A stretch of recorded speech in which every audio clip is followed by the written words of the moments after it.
Ali sold 1,200.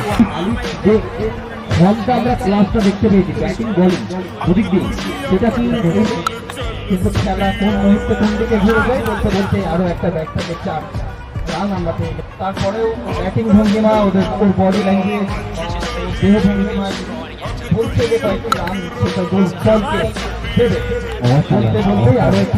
তাহলে তুমি যে জিনিসটা বলছো, তো ওমরের ক্ষেত্রে কি সেটা ইম্প্যাক্ট অন্য হয়ে যায়, মানে ওমরের বলতে বলতে আরো একটা শট এবং আরো একটা বাউন্ডারি, দলীয় রান সংখ্যা আরো 4 এবং সুন্দর আবারও একটা সুন্দর শট করছে। অবশ্যই তার সাথে সাথে এটাও খেলার একটা বিশেষ অংশ যে ইনসাইড বা আউটসাইড যে কোনো তরফ থেকে রান আসাটা কারণে অনেক সময় লেগ বাই বা ওয়াইড মুভগুলো পেয়ে থাকি।